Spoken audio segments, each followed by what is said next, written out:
Welcome to another Northern Monkeys datasheet review. This time we're looking at one of my personal favourites, the Incursor Squad for Codex Space Marine.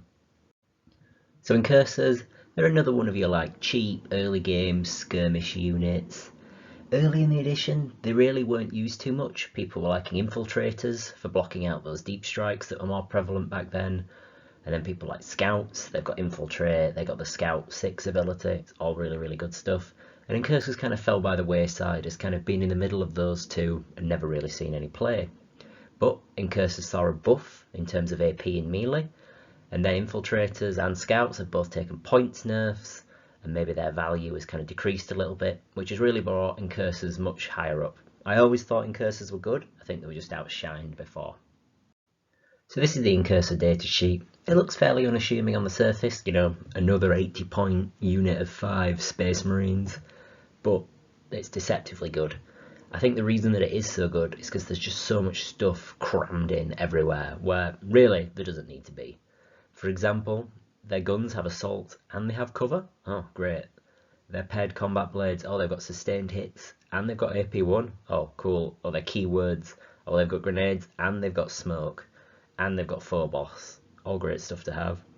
They've got the Scout 6 ability, they've got a +1 to hit ability for whatever they shoot, and on top of that, they also have a mortal wound bomb, which is just, yeah, they're surprisingly decent, and that melee will slap, especially into the Oath of Moment target. They'll win a lot of skirmish fights with enemy light pieces. Now one of these guys' big selling points is their multi-spectrum array ability. Basically, whatever they shoot for the rest of the phase, the rest of your army has +1 to hit against that. Now this is fantastic. Again, these guys are move 6, they can advance and shoot, so there's lots of different ways of getting this off. They're very flexible in terms of who they can hit with this, and generally with themselves hitting on 3s, it's just really easy. Even if one guy fires into an enemy unit, you're going to be able to do that. And the bonus is, it's just one target that was hit by these guys, so if you want to shred a bit of infantry, but also you want better shooting against an enemy tank that's over on a different part of the battlefield, you can have 4 members of the squad shoot at those infantry, and then the one guy just fire off a few shots into that tank. You're not going to do any damage, but you are going to unlock that +1 to hit. And now you might think, oh, Marines, we're already hitting on 3s, we've got Oath of Moment and the like, do we really need that +1 to hit from this ability? But think about how many times you roll a 2 into a 1. It matters a lot in terms of just getting that sheer efficiency through. And often with Marines, you're kind of trying to get the most out of them at all times. So just being the difference between finishing off your Oath of Moment target or finishing off a target that isn't Oath that you're trying to take out, it's just really big. And it's a serious value increase and always worth considering. The next datasheet ability, because they've got lots and lots of them, is the Haywire mine. Basically, once per battle, you pick an enemy unit that's within 3 of you at the start of any phase, and on a 2+, they take D3, or 2D3 if they're a vehicle. This is absolutely fantastic. You can proc it almost any time, after you've charged an enemy, when they charge you. You can always do it at the start of the fight phase to kind of get those mortals and eke a little bit of value out of this unit, even if they're being overrun. Or you can advance up next to an enemy vehicle and do this. You can charge into an enemy vehicle and do this. Always great to have. And it's a serious amount of damage, Obviously, sometimes you fail that 2+ roll to actually do the damage, but then once you're in, if you're into a vehicle, 2d3 mortal wounds, it can really spike up quite easily, and it's very nice. And this sort of allows this small skirmish squad, they've already got that ignores cover on their guns, so you're taking that away from enemy skirmishers. They've got sustained hits and AP in melee, so already doing a decent amount of damage there. And then on top of that, it's just oh, there's a vehicle that I really want to damage. Okay, I'm going to throw grenades at it, that averages 3 mortal wounds. Okay, I'm going to throw my bomb onto it, that averages 4 mortal wounds. All of a sudden that enemy vehicle's taken 7 mortal wounds. Some light stuff like a Hellbrute or a Venom and the like, they're practically dead just off a CP and an ability. Really nice. And this sort of can just generally allow these guys to really swing an objective. If you need an early game skirmish unit to take 10 guardsmen off a point, a lot of stuff with a lot of OC, fight a few of those nasty AdMech skirmisher units that are running around. These guys can always do that. And it's also worth remembering against certain armies that do hit on 4+, these guys do have the smoke keyword. So if they're there trying to sabotage for a secondary objective or trying to hold a piece of primary kind of cheekily, and your opponent puts something into them, you can just be like, right, -1 to hit, cover. I've had these guys survive barrages from Lehman and Rust tanks, so worth remembering that you've got that. And something I've seen done but not tried myself is putting these guys in an Impulsor. They can go in there, and because it's a dedicated transport, it gets their Scout 6 ability, which makes it a lot faster. And then it just kind of gives a bit of flexibility in terms of being able to move and let these guys get out thanks to its own ability, at which point they can use grenades, they can use their melter mine, etc. They just can't charge, they can still proc their shooting ability.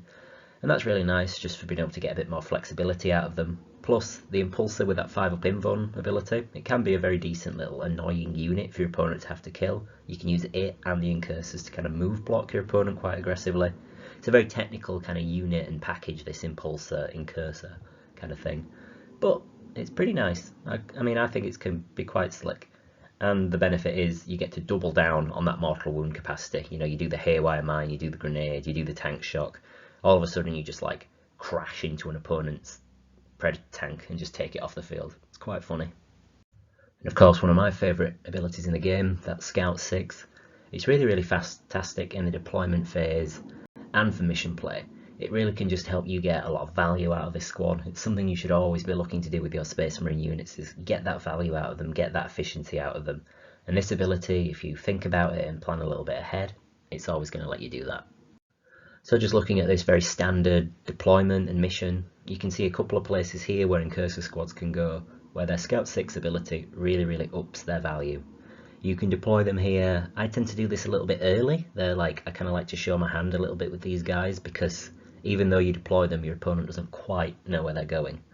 But for example, this squad up at the top, they could scout upwards behind that L, kind of be there ready to sort of seize ground and the like, or threaten enemies that try and come into the centre, stay safe from shooting by tucking in there. They could also move from there, they could then move up to the top objective to complete things like cleanse. Or if you're worried that they're going to get overrun by a melee target coming out of your opponent's deployment zone, they can just scout backwards behind that L. Just make sure you have left room for them. That's a mistake that I've made once or twice, and you know, it always feels a bit daft when you're like, oh, I'm accidentally stood out in the open here. And equally, squad down at the bottom there, they can move up behind that L in the centre, sort of threaten that, be able to get some objectives off early game, or move back behind that bit of blue cover below them, stay safe. Or equally, if your opponent's infiltrated some stuff into the midboard, these guys scout 6 and move 6, pretty good at getting close to an enemy unit, even if they have a reactive move. There are a few leaders that can join Incursors, but I don't really think that's ever worth doing. You just add too many points into the squad, sometimes you even lose access to your Scout 6 ability, and yeah, just generally, no point in having those leaders in there. But there are some detachments that it's worth talking about. So, Gladius Task Force. The doctrines are great for these guys. Sometimes if they're locked up in melee, the ability to fall back, shoot, proc that multi-spectrum array ability, and then charge back into melee with those sustained hits AP1. That can be really nice. The assault doctrine's also nice for letting them advance, shoot and charge thanks to the assault on their guns. They can just get a lot of damage off, 3 attacks each with sustained hits in melee, 2 shots each with ignores cover at ranged. Just, it's a lot of volume and it'll chew through enemy units, and especially with that advance and charge and shoot, really good. And on top of that, the Honour the Chapter stratagem, this basically, when you charge, you get +1 AP if you're in the Assault Doctrine, and you also get Lance. That's just really good on these guys. Like, it's surprising how much they will go through with that. They go all the way up to AP2, the wounding things on 3s or 2s even in certain cases. Yeah, just a really strong, nice stratagem to have access to on these guys, where they can be surprisingly spiky in their damage. And also, early game, they're moving up, trying to do objectives, skirmish and the like. The Squad Tactics ability that lets you make a reactive move when your opponent comes near you. Really strong for just being able to get them out of dodge and keep them safe. So yeah, excellent home in Gladius Task Force. Always see value for me there. And the brand new and fancy Shadowmark Talon. Some of these also equally apply to the Vanguard Spearhead detachment, but Shadowmark's the one that people are really talking about at the moment. So the detachment rule, it makes these guys quite annoying to kill. They basically always have the smoke keyword going if your opponent's outside of 12 of them. So that's really nice, especially on Space Marines, just keeps them more durable, makes your opponent have to maybe overcommit. We saw how successful that's been for AdMech recently with all those layered cover and stealth and the like. So having that on your Space Marines, why not? There's also the Feint and Thrust stratagem. Basically this is a fallback, shoot and charge, but if you're Phobos, which these guys are, it also lets you advance and charge. So that's again that synergy of getting all the shots out of their guns and then charging into combat, quite strong. And on top of that, that Phobos keyword again, really good in this detachment. Not only does it let them be a second target for the Into Darkness that lets them go back into strategic reserves, this can be really nice for making them even more of a scoring piece late game, but also it gives them a flat 6 reactive move, which is so annoying for your opponent to have to play about. You know, if you step these guys right out into the open, cleanse an objective, whatever you need to do, your opponent wants to move up and threaten that objective. Well, if you do, before you can even shoot my squad that stood out in the open, they're going to move away flat 6. Really, really good, and can let you play mind games very well. So yeah, full disclosure, I just like Incursors. I think their rules are so cool. They're stupid, like Star Trek Vices. I don't know, they grew on me. The Croc Marines. I did love and hate these guys, but I think they have a cool aesthetic. I love the way the unit plays. I think it's just really, really fun and gives you so many options and versatility as a skirmish piece. I really do like these guys over, say, Infiltrators. And they're cheap for what they do. They have so many buffs. The +1 to hit, the mortal wounds from the Haywire mine, the combat prowess. Yeah, they're just such an efficient unit. I always think most Space Marine lists that don't at least have 1 or 2 of these guys crammed in there doing themselves a disservice. I almost always start my list with 2. And they just win the fight with other skirmish pieces. You know, you've got Admech out there, Eldar out there, lots of armies that kind of want to threaten your objectives early and kind of score all those points. And these guys will just on their own easily be able to wipe out their units, which is really, really nice. And on top of that, if your opponent's gone like for a big knight army or a vehicle heavy guard or whatever, it's like, oh well, these units are just going to sort of move up there and just do a ton of mortal wounds. And yeah, you can have some really favourable scenarios. It's just a great way of getting more and more efficiency out of your Space Marines.